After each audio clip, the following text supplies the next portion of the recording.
স্ল্যান্ডারম্যান ইন্টারনেটের এক কিংবদন্তি, এক ডিজিটাল ভূত। কিন্তু কি হয় যখন এই ভূতটা স্ক্রিন থেকে বের হয়ে বাস্তব জগতে হানা দেয়?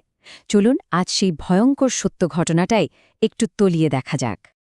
একটু ভাবুন তো, কী হতে পারে যখন একটা কাল্পনিক দৈত্য কম্পিউটার স্ক্রিন থেকে বেরিয়ে এসে আমাদের বাস্তব জগতে ঢুকে পড়ে? ঠিক এই প্রশ্নটাই কিন্তু এক মর্মান্তিক সত্য ঘটনার একেবারে কেন্দ্রবিন্দুতে রয়েছে, যা নিয়ে আমরা আজ কথা বলবো।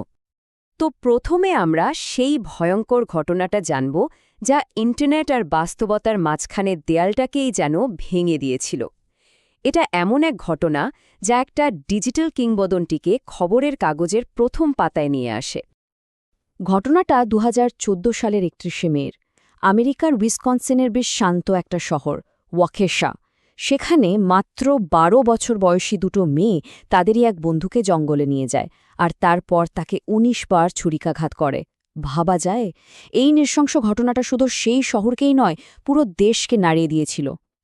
যখন পুলিশ তাদের জিজ্ঞেস করে যে কেন তারা এমন ভয়ঙ্কর একটা কাজ করল, তাদের উত্তরটা ছিল আরও বেশি অবাক করার মতো।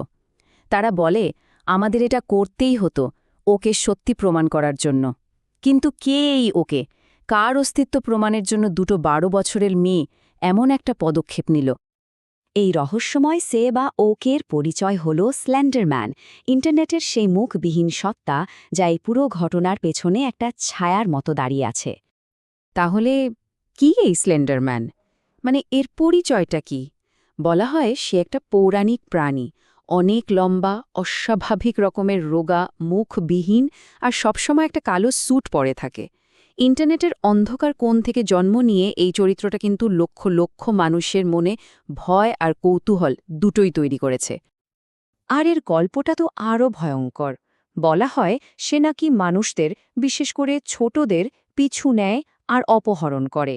তার আশেপাশে থাকলে নাকি স্মৃতি চলে যেতে পারে, মনে ভয় বা প্যারানয়া তৈরি হতে পারে।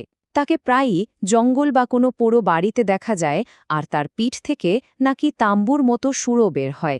এভাবেই খুব কম সময়ে এটা ইন্টারনেটের একটা বিখ্যাত ভৌতিক গল্প হয়ে ওঠে। এত সব শুনে মনে হচ্ছে যেন এটা বহু পুরানো কোনো লোককথা, তাই না? কিন্তু আসল প্রশ্ন হল, এই যে আপাতদৃষ্টিতে প্রাচীন মনে হচ্ছে, এই লোককথাটার জন্ম আসলে কোথায়? এর উত্তরটা কিন্তু আপনাকে বেশ অবাক করে দেবে। এই কিংবদন্তির জন্ম কোনো প্রাচীন বই বা শত বছরের পুরনো লোকমুখে নয়। এর উৎসটা অনেক বেশি আধুনিক আর একদমই অপ্রত্যাশিত, একটা সাধারণ ইন্টারনেট ফোরামের প্রতিযোগিতা থেকে। এই টাইমলাইনটা একবার দেখুন, অবিশ্বাস্য। ২০০৯ সালের ৮ই জুন সামথিং অফুল নামের একটা ফোরামে একটা ফটোশপ কন্টেস্টের ঘোষণা করা হয়।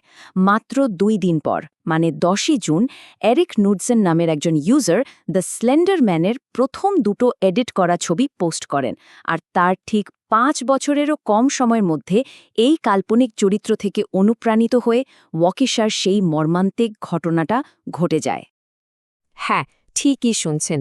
যে ভয়ঙ্কর চরিত্রটা এত মানুষের মনে আতঙ্ক তৈরি করেছিল, তার পুরো কাহিনী শুরু হয়েছিল একটা ইন্টারনেট ফোরাম প্রতিযোগিতার জন্য বানানো কয়েকটা এডিটেড ছবি থেকে।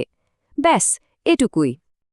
এখন আমরা দেখব কিভাবে একটা সামান্য ইন্টারনেট কল্পনা বাস্তব জগতে তার ভয়ঙ্কর রূপ নিল, আর এর ফলটা কতটা মারাত্মক হতে পারে। এই স্লাইডটা দেখুন, কিংবদন্তি আর বাস্তবতার পার্থক্যটা একদম পরিষ্কার। একদিকে গল্পটা বলছে স্লেন্ডারম্যান এক অমর, অতিপ্রাকৃত সত্তা যে বাচ্চাদের ধরে নিয়ে যায়, আর অন্যদিকে বাস্তবতা হলো এটা ২০০৯ সালে তৈরি একটা কাল্পনিক চরিত্র, যা শুধু গল্প আর ছবিতেই আছে এবং যার জন্ম হয়েছিল একটা কমেডি ওয়েবসাইটে। এই আকাশ-পাতাল পার্থক্যটাই কিন্তু ঘটনাটাকে আরও বেশি দুঃখজনক করে তোলে। এই ঘটনাটা বুঝতে হলে অস্টেনশন বলে একটা ব্যাপার জানতে হবে। খুব সহজ করে বললে, এটা হলো এমন একটা পরিস্থিতি যখন মানুষ কোনো গল্প বা কিংবদন্তিতে এতটাই বিশ্বাস করতে শুরু করে যে তারা সেই গল্পের চরিত্রদের মতোই আচরণ করতে শুরু করে। তাদের কাছে তখন গল্প আর বাস্তবতার মধ্যে কোনো ফারাক থাকে না। ওয়াকেশার ঘটনাটা ছিল এই অস্টেনশনেরই একটা ভয়াবহ পরিণতি। তাহলে এই পুরো ঘটনা থেকে আমরা কি শিখতে পারি? এই ডিজিটাল দানবটা আমাদের সময়ের জন্য কি বার্তা রেখে গেল? দেখুন, এই ঘটনা থেকে কয়েকটা গুরুত্বপূর্ণ বিষয়ের শেখার আছে। প্রথমত, ডিজিটাল লোককথা অবিশ্বাস্য গতিতে ছড়িয়ে পড়তে পারে। দ্বিতীয়ত, অনলাইন কল্পকাহিনী আর বাস্তবতার মধ্যেকার লাইনটা বিপজ্জনকভাবে পাতলা হয়ে যেতে পারে। আর তৃতীয়ত, একসঙ্গে শেয়ার করা গল্পগুলো খুব শক্তিশালী এবং কখনো কখনো অনিয়ন্ত্রিত বিশ্বাস তৈরি করতে পারে। স্লেন্ডারম্যানের গল্পটা আমাদের দেখিয়ে দেয় ডিজিটাল যুগে কিভাবে একটা মিথ জন্মায় এবং তা কতটা বিপজ্জনক হয়ে উঠতে পারে। আসলে এটা শুধু একটা বিচ্ছিন্ন মর্মান্তিক ঘটনা ছিল না, এটা ছিল ডিজিটাল যুগে গল্পের শক্তি সম্পর্কে একটা জোরালো সতর্কবার্তা। আর এটা আমাদের একটা খুবই গুরুত্বপূর্ণ প্রশ্নের সামনে দাঁড় করিয়ে দেয়। কৃত্রিম বুদ্ধিমত্তা আর ডিপফেকের এই যুগে পরবর্তী স্লেন্ডারম্যান কি হতে চলেছে বা কেমন হতে চলেছে? ভাবনার বিষয়, তাই না?